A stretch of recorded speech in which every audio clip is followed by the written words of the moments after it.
this is clearly a transformational time for the whole world, which, you know, depends on how you look at it. And I think many of us look at it as incredibly positive. You know, there's lots of obviously awful things that have happened to, you know, communities around the world and individuals. However, from a reset point of view, that also brings massive opportunity to redefine the way we do things, which in some would argue, would say as well, that we needed it anyway to do a lot of resetting and to rethink the way we operated.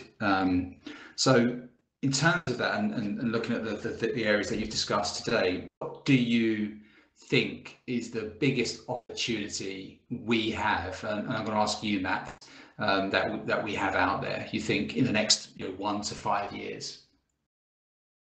Yeah, totally. As you mentioned there, it's that times of change always bring new opportunities, and it's about seeing that. I think now is the time to explore that. People have also talked about it earlier as it's kind of time to experiment at the moment. So it's going to be a really interesting time to see how we move forward, what we learn. An opportunity that I'm really keen to explore is from the perspective that we've had a great deal of success over the last 30 years in empowering our supporters to build their journeys and to move our mission forward. And how does that translate to the digital world?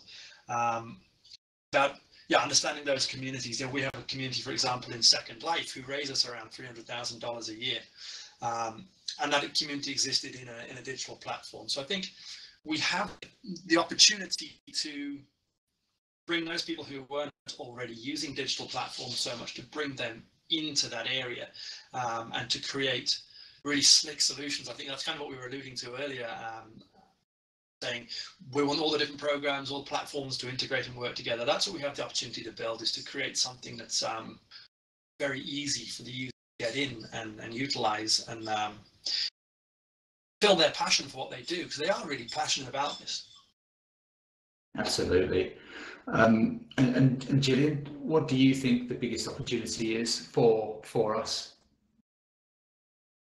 Well, I think in terms of what's different now and what that means for the next 18 months to 2-3 years from now, I think this advancement in technology for the live peer-to-peer event side means that there are better, slicker options to choose from.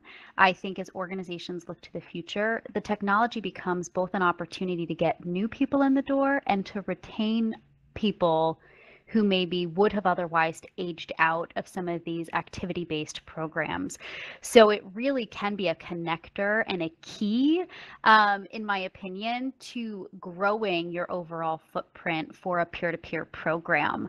And it's going to be all about making those smart decisions and selecting the options that enhance and extend the experience, as opposed to, things that maybe you've always done, but are no longer generating revenue. So I'm excited to see some of the choices our partners make as they move into the next year or two, and how they keep some of these people they had never even had on their radar in the past, who are now raising money for them. I think it's going to be an incredible opportunity.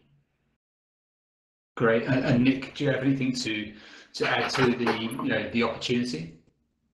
I certainly do, Keith.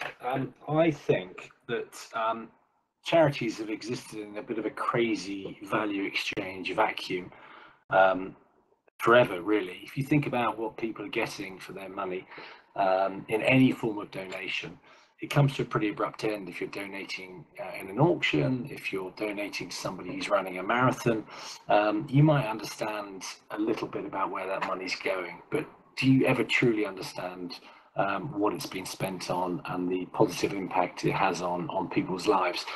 Mostly, I don't think you do. If you take a partner of ours, Cancer Research UK, they will tell you that a lot of people's understanding of what they do is it's research into cancer, and that's where it stops. I think if you take what we're doing here with Virbela, we are opening up conversations with people in the audience. And actually, if you imagine that they were people who benefited from where your donations have gone, just think how much more you can understand firsthand the personal impact it's making. So I think modern technology will enable you to see firsthand and in a much more live, real scenario rather than, say, for example, going to a hospital, going to a hospice, exactly the benefits it's making to people throughout the world, up and down the country. So I think technology will link us a lot closer to where our money is going. We don't have to keep relying on this sort of altruistic satisfaction that people are just happy knowing that it's going to some good. We need to understand more, and that will again build back to lifetime value, I believe. That's great. I 100% agree. So, more transparency of impact, because people are good. I think one thing that hasn't changed during the pandemic or at all ever since we were all created is the need to help others. So there will always innately be that inside of us. So it's just, how do we build the connections for us to enable that to happen, whether that's in the real life or in a second life. Who knows? But I think it's just for us to figure that out and experiment and to be brave.